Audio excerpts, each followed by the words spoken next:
Yes, people, we are back here again. Match reaction time. Liverpool win the Merseyside derby at Anfield by a 1-0. Goal coming from Diego Jota.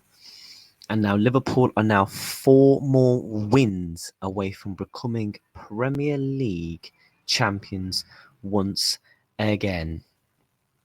We got our revenge for the last time at Goodison Park, and we win it this time. 4 more wins, and that's our Premier League title. Let's dive into the game. I'll be honest, the first half was messy. We're going to start off with one thing. The Pgmol, Paul Tierney on VAR, the referee, a disgrace.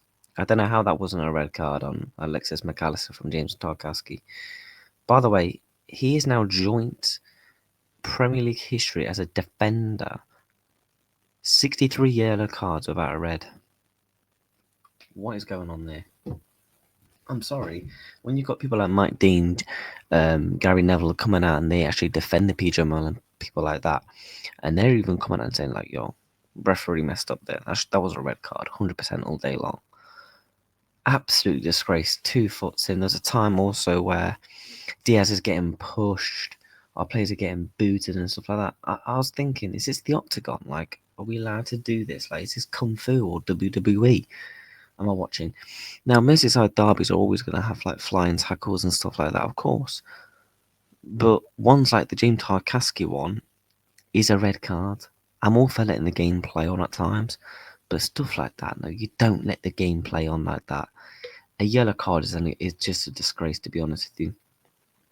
At times, in that first half, it was very frustrating. Jota was so frustrating to watch. Liverpool just playing too safe in possession, not really wanting to take risks.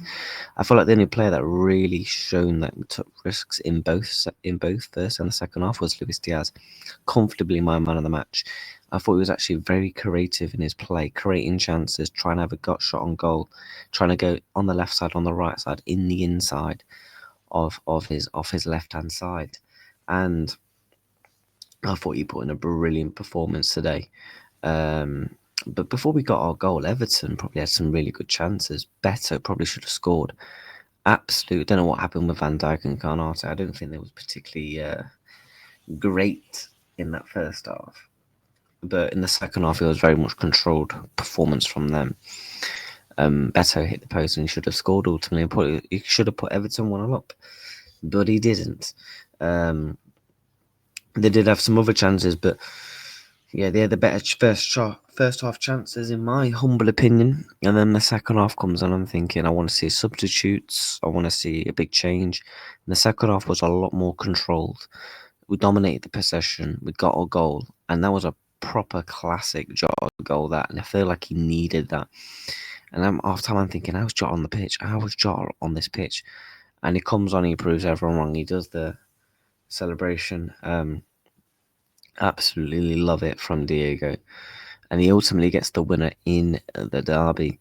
Some other close opportunities today. I thought Ryan Gravenberch was proper back to his best. I thought a lot back to his best today, because before the international break, I felt like he was really tired, very leggy. He's like he was just stuck in quicksand at times, and teams like sort of knew how to play against Gravenberch. And I felt like today he put in a really good controlled performance alongside his partner Alexis McAllister. Curtis Jones at right back was interesting before half time, when the team sheet came out, and I thought he was really good. He inverted it at times in playing in that midfield, like the Trent Alexander-Arnold route, which I thought he was actually really good today. And a lot of people criticised Dana, saying, why is he not starting Kwanzaa, this and that? And Curtis Jones puts in a really good performance from him. Overall, Diaz is my man of the match comfortably. But Liverpool now are 4 wins away, and that's all that matters now, is to focus on bringing this Premier League title back to Anfield. Our next game is Fulham. It's going to be difficult, I know Fulham have lost their past couple of games, but Craven Cottage away is always a difficult affair. And, in previous seasons when we've gone to Craven Cottage, it's always been tough. So I expect to be fully tough again. And yeah, Everton, look, I think they were on a really good run before this. They were grinding out results. The Inter lost away under David Moyes at the time. So we was coming up against a decent, somewhat informed Everton side before David Moyes came in. So we got the result, got the 1-0 win. Pickford should have been, not Pickford, sorry, Tarkowski should have been sent off. That was the only positive. Alexis McAllister didn't come out of that game with a leg breaker, to be honest with you. I don't know how he got away with that, but ultimately that's all that's really has to be said, to be honest. Really good second half from Liverpool. And now it's just about getting the points. It's not really about necessarily the performances. At this stage of the season, points win you titles, not performances. Yeah, you can play well. It's nice to look on the eye, but ultimately, as long as Liverpool finish full time with 3 points, I ain't really going to give a crap. Do you know what I mean? So, yeah, Mohamed Salah, I thought was very invisible at times today. But, it is what it is with him. Dominic Szoboszlai as well, just running up and down the pitch again. Darwin Núñez coming on makes me laugh, rattling the Everton players, which I thought he did a good job on that. And yeah, that's all in all. Liverpool win the game 1-0. Smash a like, subscribe.